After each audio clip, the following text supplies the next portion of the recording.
I mean, obviously we want to get Patrick Warburton back. Yeah.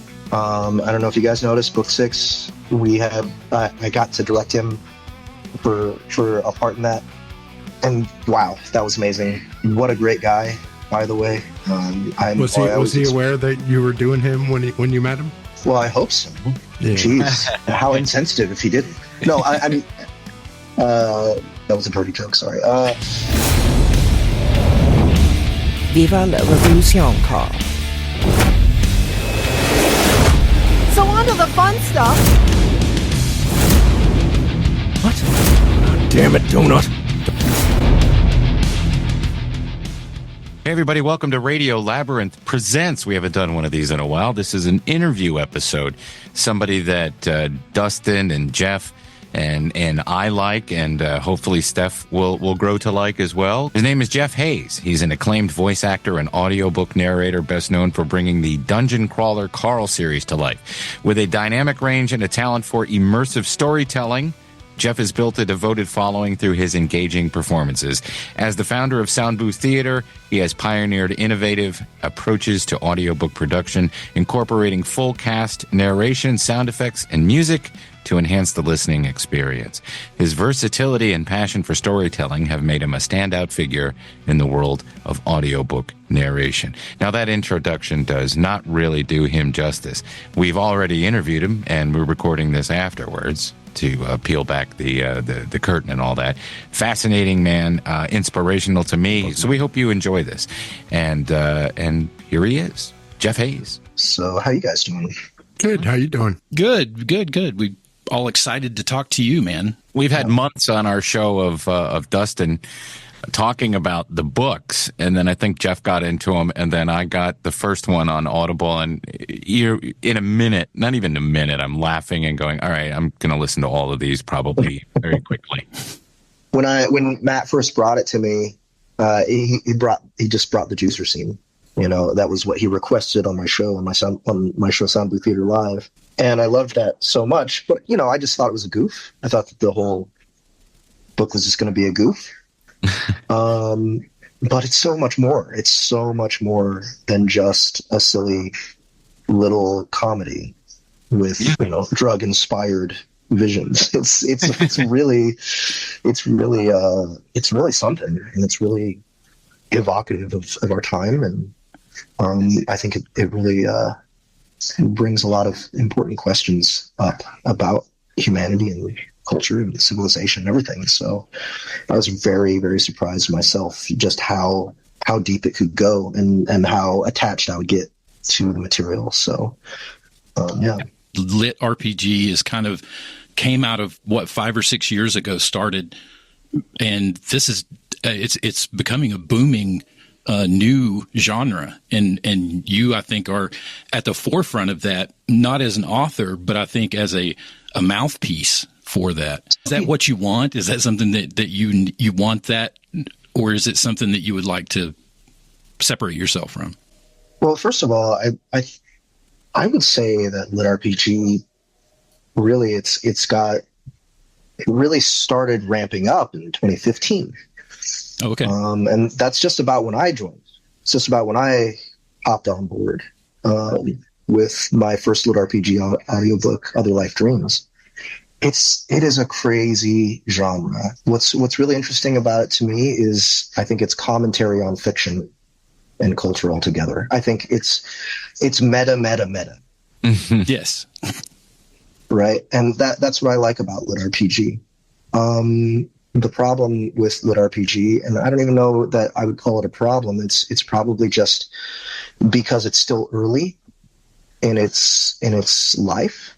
Is just that I think that many of even the more popular authors in the genre are sort of amateurs, and when it comes to their writing skill, right?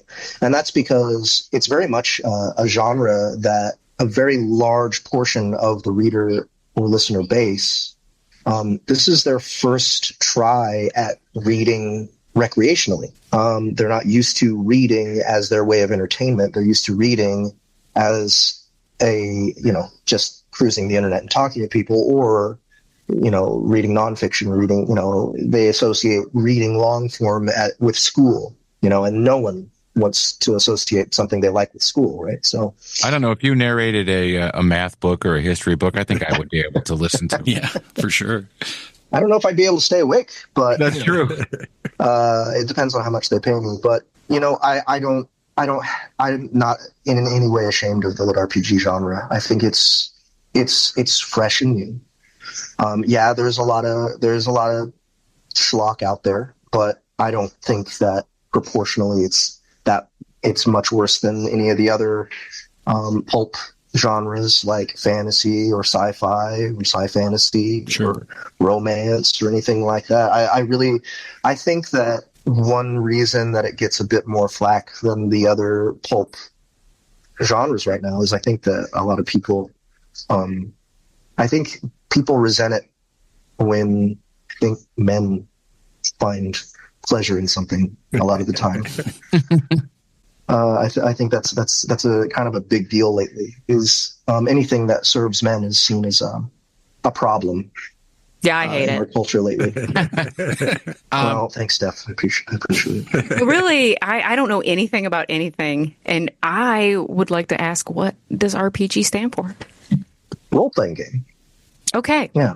So LitRPG, literal or literative, or I don't really exactly know what they mean with the lit part. It's supposed to be related to literature of some kind, RPG. So it's not quite the same as, you remember the Choose Your Own Adventures? Sure. Yes. And then right after that, some of the RPG companies went, hey, I have an idea, and they started making them with a character sheet inside and with it, self-contained rules within the novel, right? I think that's the closest thing from back then to LitRPG now. But LitRPG now is certainly not Choose Your Own Adventure. It's but you are following a character and you're witnessing their choices. You're basically playing the game vicariously through them in the same way that people really love to watch video gamers stream. People just like watching people play video games nowadays. And if you've never read a book for entertainment and then you're used to watching streams and then someone puts a LitRPG in front of you, it's going to be very natural for you to pick up. And that's probably why there's a lot of people who thumb their nose at another reason why people thumb their nose at the LitRPG genre, because at the outset, they don't understand people watching video games or don't understand video games at all. A lot of people kind of turn their nose up at video games and think of it as, low entertainment. Right. But it's very high quality entertainment. Play through a game, you're really watching a story. You're watching a movie. Their choices and decisions are different than someone else who's playing the game, but you're still following along with the narrative. My point that I wanted to make about reading LitRPG, and I don't know why anybody would poo-poo it, because who's to say that the person doing that goes, well, you know what, I'm going to try a different book or a different type of thing. So that'll lead them to reading other fiction and other novels and, expanding their knowledge base. That's my hope. That's something I would like for more LitRPG readers and listeners to explore other genres. Maybe selfishly, because I like all genres as long as it's executed well, and I'm the kind of person who wants to be doing something new every day. That's great. I'm the kind of person who wants to stretch and challenge myself and improve my craft in whatever way I can. And I'm passionate about fiction and audio in general. So I'm mainly working in LitRPG, but when I get an opportunity to do something like, say, for instance, there's one thing I'm working on, currently called The Bones at Point No Point. It's a novel by D.D. Black. It is a by the numbers mystery thriller, and it's set in small town Hansville, Washington, and it's just about this one detective who retires from the force in New York, tries to set up in Hansville with a little bait shop, but he gets roped in by the local police department because one of his old cases comes back to haunt him. And it's just It's just grounded. It's just real people. The charm really is the relationships between the main character and the rest of the precinct at the Hansville Sheriff's Department, and this brutal murder. Okay, So now I'm into it. Right? So yeah, The Bones of Point to Point. It's on Amazon. Okay. On Kindle, and he's on like book 11 of this series. He has just been absolutely killing it with this series. So we're making a cinematic audio version of it, which I'm not sure if you guys know what that means, but basically in the tunnel? Theater. Yeah, right. So Soundbooth Theater is my audiobook production company, and we also produce cinematic audio, which is basically a sexier way of saying audio drama. I made it up. Sorry, guys. It's just hard. I don't know. I feel like when I'm saying audio drama, I have to be talking to someone upwards of 60 who's knitting to get them interested. You're almost there. You're almost there with us here. Right. So, like, cinematic audio, maybe there's a little more mystique there. And plus, we also kind of like go all in with production and everything and make everything sound big. But The Bones of Point No Point, we want it to sound small. We want it to sound intimate, and we want it to sound real, and we want to affect you through character and setting alone. I'm sorry? This is a fantastic leap for the audiobook genre. And, Steph has an interest in that type of book. But I, years ago, started listening to the Dark Tower series that was narrated by Frank Muller. And, then listening to The Talisman. And then I'm like, well, he has to have done other books. And then I found other books that he did that weren't Stephen King. He did All Quiet on the Western Front. So ooh, I have to listen to that. It's amazing because you know who he is, and the life that he breathes into these stories. So what's going to happen is people are going to be a fan of yours because of Dungeon Crawler Carl, and then they're going to go find everything else that you've done. And to be an audiophile now. How old are you? He's younger than us. Yes, I know that. 38. So sort of, whatever. There's 10 years difference, whatever. But my point of we grew up listening to Frank Mueller and Scott Brick and Dick Hill. But I throw you Roy Porter. In the names I'm going to read. I put you in this list: Mel Blanc, Dawes Butler, June Foray, Paul Frees, Don Mesnick, Frank, who I already met, Frank Welker. All these brilliant people who breathe life into the characters doing Billy West. I don't know if you've ever heard of Phil Hendry, but he's a very interesting. He was on the radio. Now he does a podcast. You mind sending me this list later? There's like about half of them. I didn't even know who they are. So, yeah. Well, they're all. I need to do my homework. Phil Hendry used to do stuff where he would like talk to himself as callers on his radio show. Yes, and he was doing some like Jeff Hayes level stuff where, like, when he switches between the voices, he's switching tracks and adding effects to the voice to make it sound like he's talking on the telephone. Yeah, he's doing a different voice, like he's doing a woman on the phone talking to himself in the studio, and then he's like riling himself up. Yeah, all live. And I gotta check it out. And it would fool people, before the, social media. It was still the internet age, but it was before social media. People would hear this. He would do this crazy woman talking about breastfeeding her son when he's 16. And then the callers call in to this talk show. And it was basically all a parody of talk radio. And I'm working radio when I'm not doing, the podcast. That's my job. And so I've always been interested in different types of audio. And again, just to heap more praise, I just love everything about Dungeon Crawler, Carl, and the work that you've done, and just sort of dipping my toe into Soundbooth Theater. And if people want to go check that out at soundbooththeater.com. And now I'll stop babbling because I know that Jeff and Dustin have. Yeah, well, we mentioned Audible at the top, and I've bought the first four books on Audible.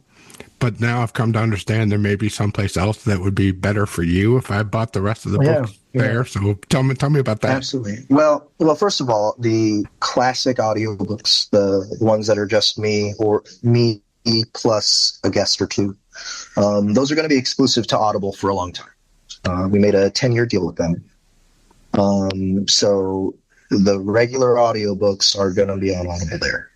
And that's the only way we're going to be able to get them. But we basically rebooted the series in what we call the audio immersion tunnel, because we wanted to call it cinematic audio, but the people who have the TV rights didn't like that. So instead, we named it something that was actually in universe. So I don't know if you guys noticed this, but in Dungeon Crawler Carl, they say we're tunneling this feed live, Right. right, and that's where we got it. It's okay. So this is the audio immersion tunnel. So, but it's full cast sound effects and music.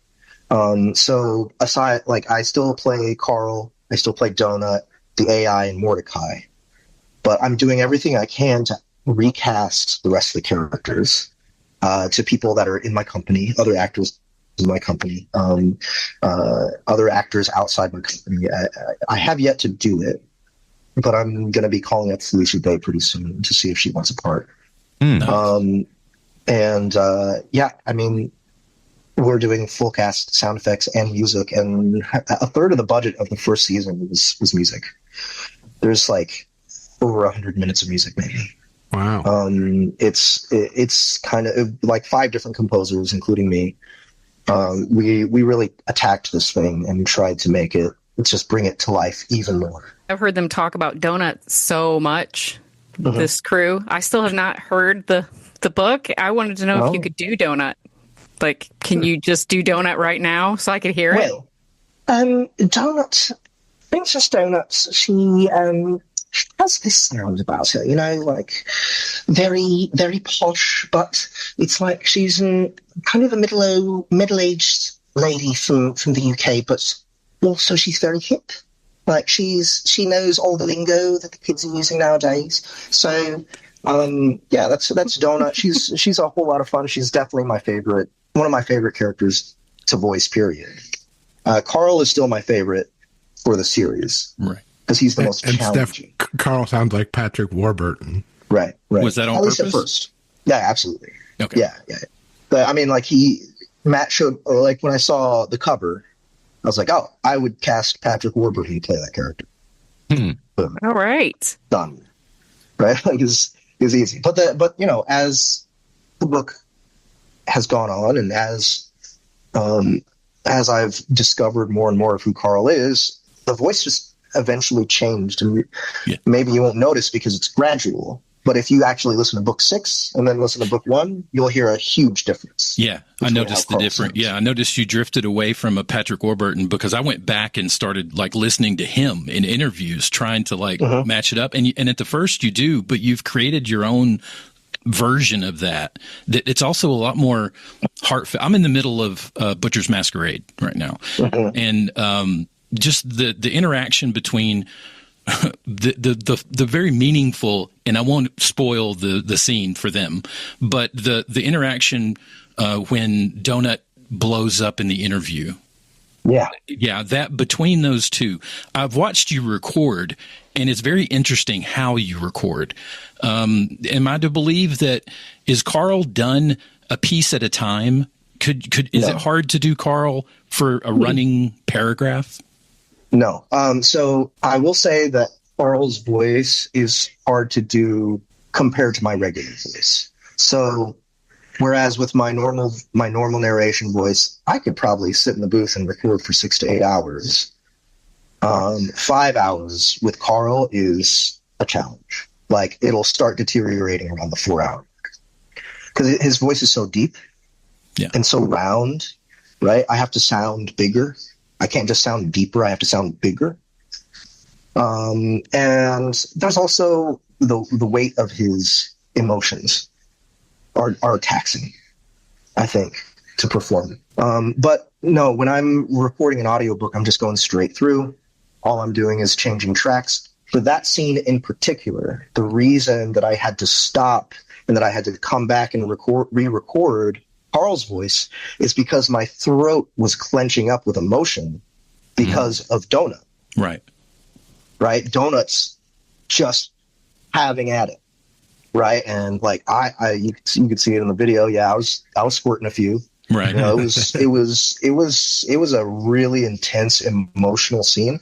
And you know, I couldn't shift. I had to give myself a break after Donut and then come back and re-record Carl's lines in between just because I had to wait for my throat to open up.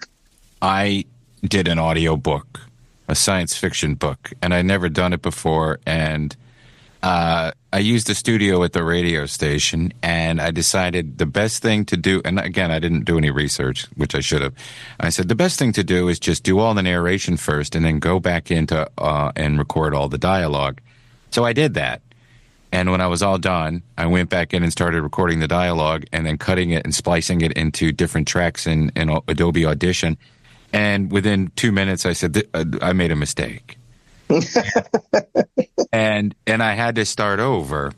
And there were accents and things that I wasn't familiar with. It was easy for me to do Russian. Doing women was very difficult for me because that's not my vocal range. You know, I do stuff on the radio, goofy voices and whatnot. And but I was my favorite part about it for me, or probably the most rewarding thing for me, was finishing it and getting it done and engineering it all myself. And I bring it up because as soon as I started listening to Dungeon Crawler Carl, I said, well, I'm never no point in me doing this. But I have to say that not that I'm going to copy or lift anything, but it gave me better ideas of how to pull back from the mic and expand on emotion for characters and stuff. So that's what I mean by, some inspiration for how I can do it in the future. It was just, I can't, I'm going to tell you a million times, I won't say it anymore, but I was just floored by how amazing these are, audio-wise, too, just for everything. Steal whatever you want, man. I don't care. Look, I want people to try harder when it comes to audiobooks. That's the real thing. You know, I don't think that I'm particularly more talented than plenty of actors out there.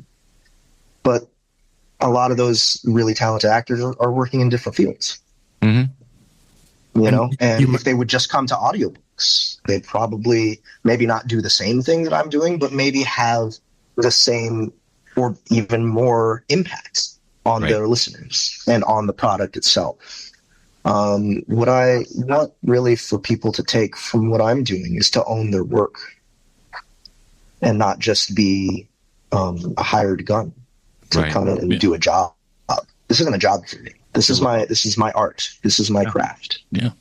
And I want accountability one way or the other. I want to not make a dime if no one likes the product. And I want to make a fortune if everyone likes the product. Yeah. Right.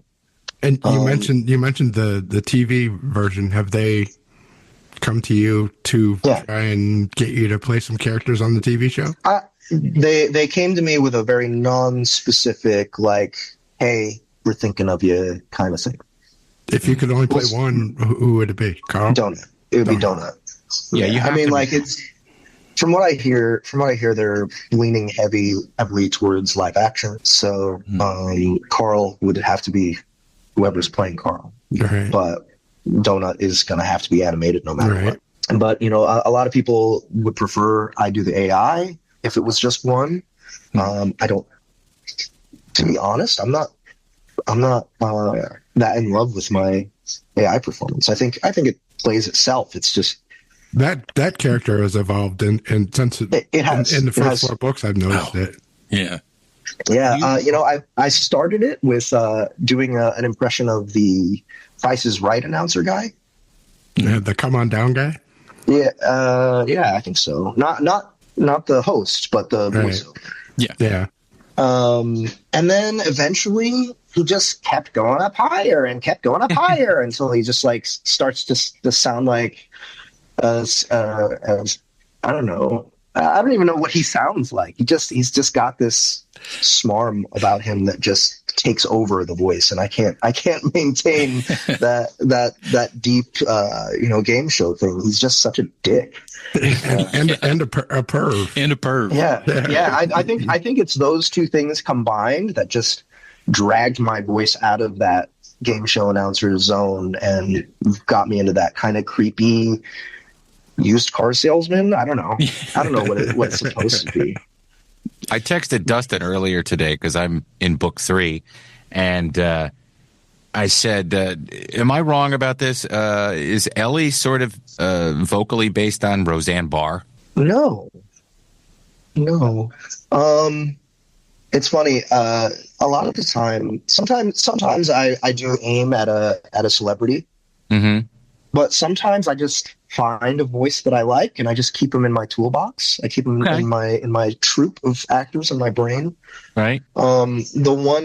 So I've done many series. Another one of my favorites and one of the more successful ones is called Everybody Loves Large Chests. And it's a lit RPG about a mimic. You guys know what a mimic is? Yeah. Yes. Yeah. Okay. Everybody Loves Large Chests. Mimic. Get it? Yeah. Anyway, one of the characters. By the way, that series is filthy. Don't listen to it if you are at all easily offended at all. Good. Can't wait. That's why I love it so much. I love offensive, horrible things. So, but one of the characters, her name is Cora. I just used her voice, and she's like this big, like massive hulking. What do they call it? A fiend demon. And she's an absolute pervert and loudmouth, and I kind of drew inspiration from like anime because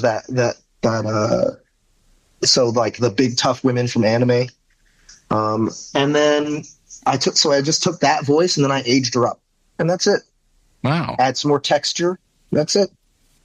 Now you said that as far as being filthy. Now, is there anything that Matt Dinniman has sent you and you just feel embarrassed to even read it as Carl? Nope. No. For me, I'm just like, bring it, dude. You can't even. Come on. Is that all you got? Now, when you did the lawyer, Carl's lawyer, and that first phrase that he said, "Come on, man, you got one in." What he's. You got one. It's one of my favorite lines. Okay, say it. It's one of my favorite. It's one of my favorite lines. Your ball's deep in the wrong hole, and your mom's pulling up in the driveway. Yeah, there's so many times. So with this series, at the very least, and I always try to pre-read everything that I narrate, meaning read it first before I start narrating it. With Dungeon Crawler Crawl, I do my best to do that every time, and so many times, like that line had me just drop the book and die laughing. Like, so I know it's not just me. I know that this is Matt making things so fucking funny. Yeah, that's definitely one of the spots. Quasar's a big fan favorite. He's one of my favorites for sure. Yeah. I'm definitely keeping his voice in the AIT as well. Are there any voices that are hard to switch between? Like, you switch between Donut and Carl perfectly, but is there another voice that is difficult to go between? I don't think so. To be honest, that's one of the things that for me comes very, very naturally. And I think it's to do with the fact that I have been training myself from the beginning to switch tracks on Ableton while I'm recording. There's something about it that helps switch something in my brain. Oh, okay. Are you talking about switching tracks in your brain or actually physically switching tracks? He switches tracks on the recording also. Yeah. So most of the characters have their own track. Okay. Carl has 2 tracks. He's got the narrator track and his speaking track. They're compressed just slightly differently. Okay. And the narration track isn't going to any reverb at all. Whereas the character track, it's just got all the characters send to a reverb track. Yeah. That's common to them all. And then that reverb will change. The reverb will change according to like what kind of environment they're in. Right, like if you're in the communication with the chat back and forth, it has a slight echo. Yeah, we use a slight delay in that, and then the AI has a chorus effect. You don't do those post. You don't do those as post effects. They're actually recorded live that way. No. So the plugins are already assigned to the tracks that they're on. Wow. Right. Okay. All right. So it's still raw audio.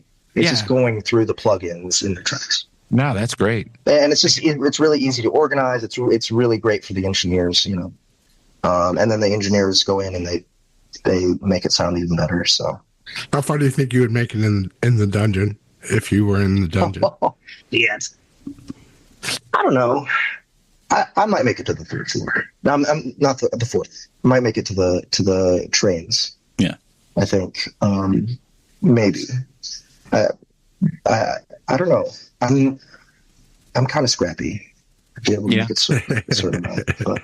I get asked this question all the time. When did you know that you wanted to do voices, or when did you get into audio things? And my answer is, I always have been that way. I used to drive my grandparents crazy, mimicking people on TV and just pretty much yapping all the time. When did you realize that this was something that you could do but also wanted to do? When did audio capture you? Did you grow up watching TV or listening to the radio or music or what?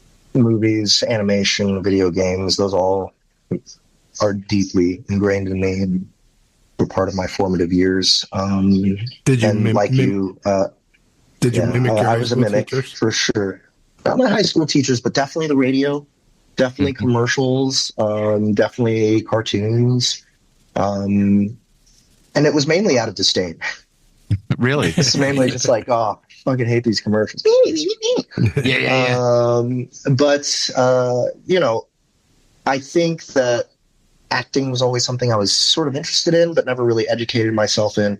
Music is what really got me when I was a teenager. And I was dedicated to music for a decade or so. Like what? What is your favorite? So I play bass guitar. I like to compose. My favorite stuff, man, it's so eclectic. I'm the same way with genres when it comes to fiction. It's just all I care about is craftsmanship, quality, the exploration of ideas, experimentation, and human connection. And so, but I guess lately I'm listening to more jazz than anything. Definitely, especially when I started getting more interested in the technical aspect of music, it was jazz. I'm not a jazz player. I was always an extended techniques rock kind of guy. That's where I came from, right? Like just not very well educated and just playing by feel and chasing what I'm hearing in my head and not paying enough attention to the fundamentals to where I could actually become a professional in the industry. Like hard rock, metal, divorced dad rock. Yeah. Metal. I always loved metal. But I would say, after dropping it, like I dropped out of college, I dropped out of UMKC Conservatory. I was going there for composition, but I was taking so many classes that it was all classical stuff, and it was upright bass instead of bass guitar, and so those are completely different instruments. It's much easier to go from the big one to the guitar than it is to go from the guitar to the big one. Right. And I just wasn't into it, and I was dragging my feet, and I was still getting A's, so I know they weren't paying attention. Yeah. So I had to drop out. I was like, "This is what am I going to get from this? An orchestra job? That's not what I want. I just want to make music. I want to make the music that I hear in my head." And when I was a composer, when I was doing the composition stuff, I couldn't get anybody to play my music. So I dropped out, started a band, and we were making all this crazy metal jazz fusion stuff that no reasonable people wanted to listen to, just musicians, right? So yeah, there was no way to have a career from that. And I eventually I came to terms with that after I lost my actual day job. And so I got online and I was looking for anything I could do, anything at all that I could do to make money in a creative space, not instead of painting white walls white, which is basically, I was a maintenance guy for my parents owned rental property, and then they got divorced and sold it. So I was out on my ass. So yeah, I searched and searched, did video editing and filming. I filmed MMA fights smokers and like edited those together. Wow. That was fun, but no money there. So finally I found voices.com and started just doing 100 auditions a week. And I would land maybe 1 or 2 per week. And that made me just enough money to survive. And I did that until I found audiobooks. And when I found ACX, which is the subsidiary of Audible, that you can go find independent authors posting their books, narrators auditioning all over the place in ACX. When I found out I could do royalty share, I was like, this is it. This is the way to go. So I did quite a few projects for barely any money because they didn't sell worth of shit because they were, new authors who didn't know what the hell they were doing. But that got me the practice. That got me rolling. It got me in this mindset of do a good enough job at audiobooks that people will search my name on Audible rather than author name. Right? That was my goal, is to just do the best job I possibly could, no matter how shit I thought the book was. And trust me, there's a lot of shit books. Well, you succeeded in that because I have searched your name over an author's name in Audible more than once. Thank you. Appreciate it. What's the deal with, what's your favorite flavor of yogurt?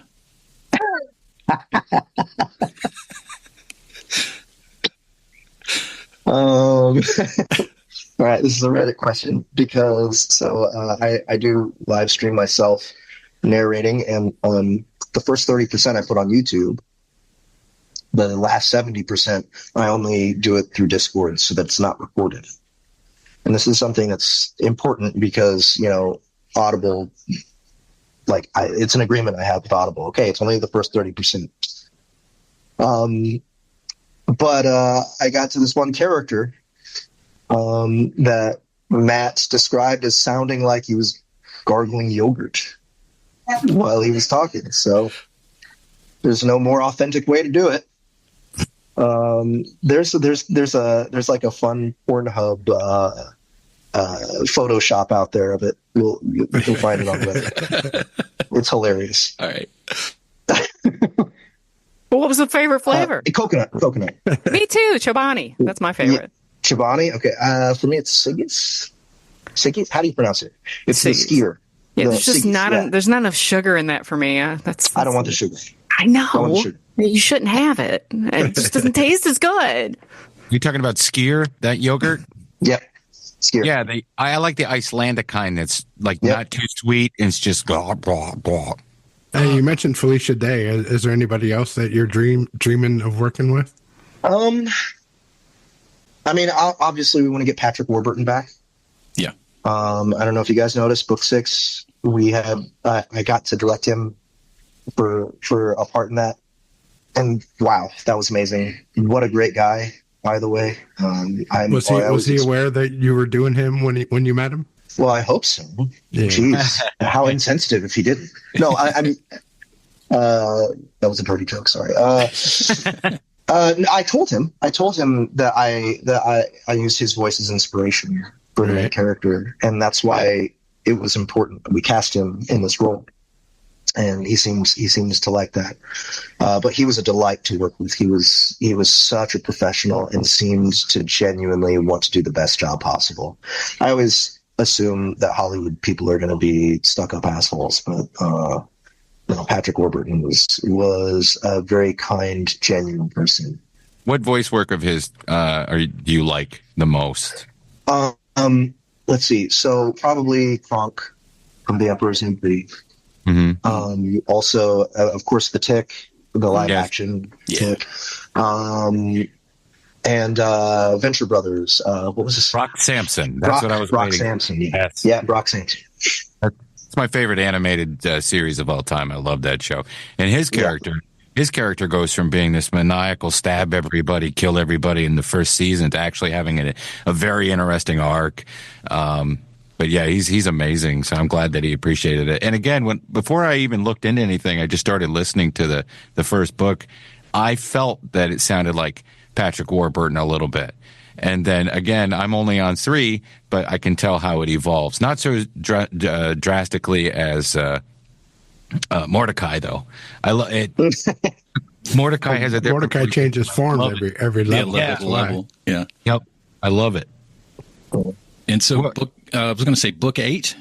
You No idea. No idea. Don't know. No idea. Let's see.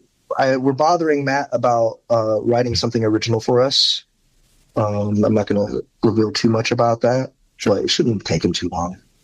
I don't know if he's already rolling on book 8 or not. You know, the first incarnation of Mordecai sounded like William Sanderson to me. Not exactly. William Sanderson. Yeah, he's been in a lot. Deadwood. Did you watch Deadwood? Which character would he have been? Yeah, I do like Dead. He was E.B. Farnham. Or not. Oh. Okay. You were saying Mordecai sounded like him. Okay. It just put me in mind of him. It wasn't like. Oh, interesting. Yeah.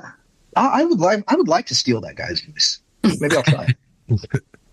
Watch Post-Apocalypse on Tubi if it's still on there. It's an animated movie. He does a great character in that. I feel like you should steal Jennifer Coolidge's voice for any other female characters that might come up. Jennifer Coolidge. One second. Stifler's mom. Oh, yes. Yeah. She's great. She would be excellent. She would be excellent. She's iconic. I have to say that after this episode comes out, I'm going to have to watch it again because not only are we interviewing somebody that we like, but you're also giving a lesson to somebody like me who's been a lazy ass most of his life and just sort of said, "Oh, I'll just take this job." It's very hard to do something like an audiobook if you are lazy and you don't have a lot of drive. So I put a lot of effort into it last year.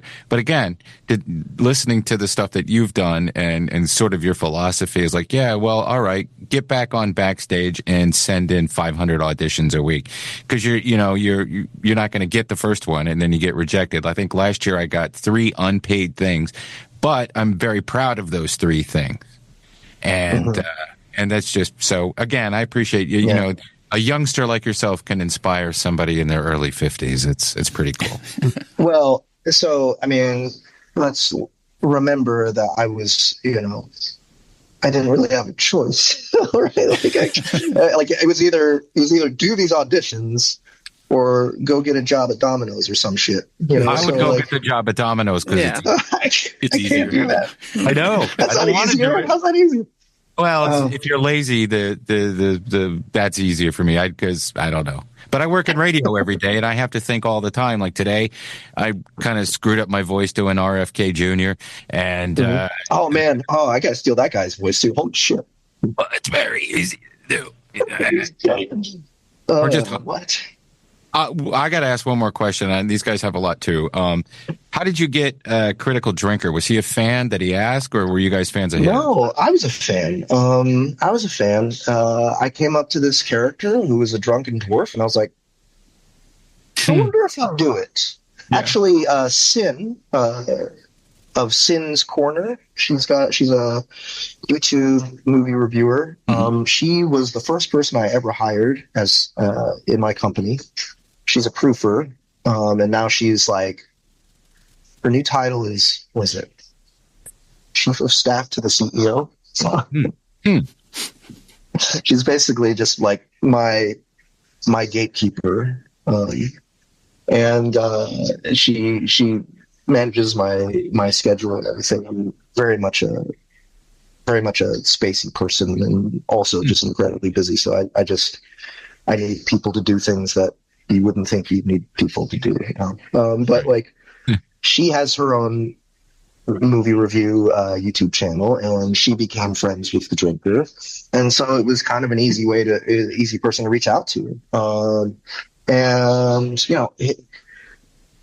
the Critical Drinker situation is a bit sad for me. I'm a fan of his work. I like him as a critic. I don't like him as much as a social commentator.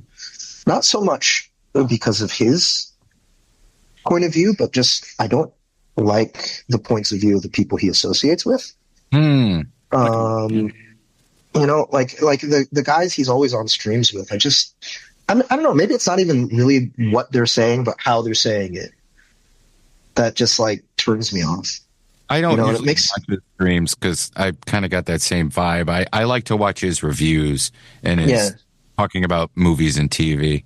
I like that. His reviews are far more even-handed and reasonable than the streams that are just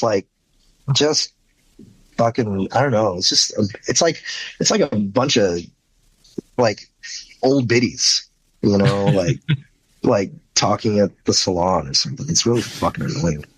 But I think possibly that has led him to have such a he's got a bad reputation now amongst a lot of people. You get put in a box. And, he's put in a box because of that, I think. And you know how like culture war shit goes. Like both sides are straw manning each other, and so if you are on one side, you get all this information about a person that's not true, but everyone takes it as true because they're on the other side. Who cares? So like because of that, I think that's influenced Matt maybe, and now it's a thing. I don't know. I would like him back for the AIT, but I don't think it's going to happen. But another thing that makes me sad about this situation is I think I should have done a better job directing him. I think my idea was like, oh, let's just get the drinker to be the drinker, and it'll be funny because it's the drinker. And like people have complained, they're like, oh, well, he sounds out of place. And it's like, well, it's a cameo. Yeah, it's supposed to be. That's the idea, right? But maybe that wasn't the right idea. Maybe I should have taken it more seriously, and maybe it would have been more respectful to him if I had like taken more time and said, no, all right, that was a good try. Let's give it another shot, and then done it over and over, and like gotten something really great. You know, something where maybe he felt like he did a better job acting. I don't know, man. I don't know. That situation makes me sad because I like the drinker, and a lot of people are bitter about it. Well, I think he sounded good. Thank you. And to your point, I didn't kill the bear. I just dragged its corpse to Central Park. Oh, that's pretty good. Thank That's pretty good. Thank you. I'll need a gig after today's hearings. They had the real RFK Jr. on the radio show, and I swore for like a week that it was Tim pretending to call in as RFK Jr. Yeah, we don't usually have guests, but my boss wanted to talk to him, and he was interesting, to say the least. But they wouldn't let me do my impression for him. I don't know why. Tim does a killer Trump. He does a killer George W. Bush. He does a lot of great voices. He does an original one that I go crazy about.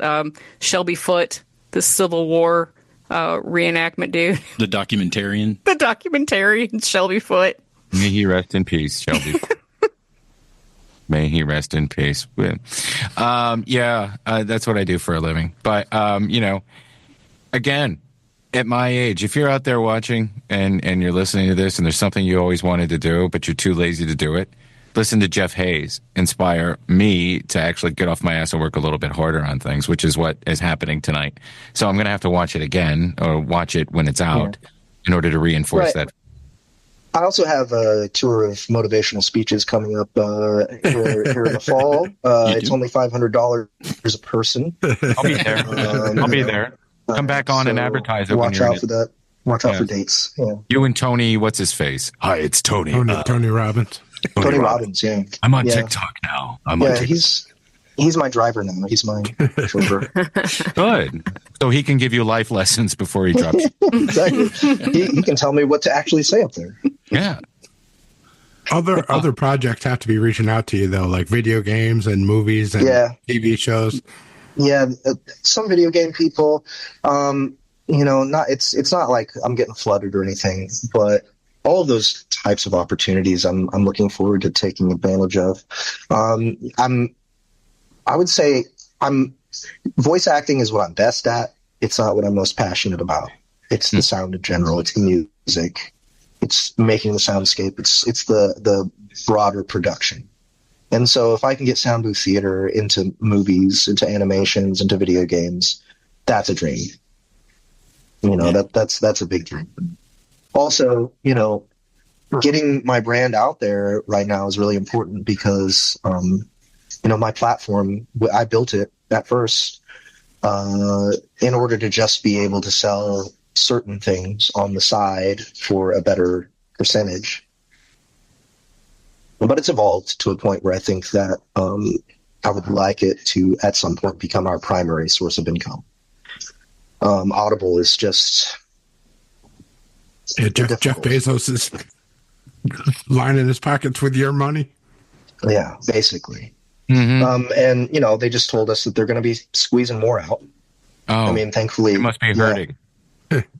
No, not personally, but, it's, if we want to keep expanding and getting, doing more fun, important, high production type of stuff and, start talking to, bigger actors and, getting better reach, then yeah, it sucks. They take the majority of the money, but they do zero work. Yeah. They put down zero money. They won't promote anything either. Well, they're promoting DCC now. Oh, are they? But only because we made that 10-year deal with them. Yeah. Oh, okay. Quid pro exclusive. Quo. Yeah. Right. So, it's just their model is we've grown out of it. Yeah. So you don't need, and it won't be long when you don't even need them, by the way. So probably not. You won't. What you have at soundbooththeater.com is just it's a portal for people who love audio and creativity and storytelling. And I believe that because of certain aspects of the internet, someone like yourself, other people who are creative, can bypass YouTube, can bypass all the gatekeepers, and eventually have their own thing. I really do. Yeah. Well, we have a new app launching a month or two from now, let's say. We've been working on it for a year.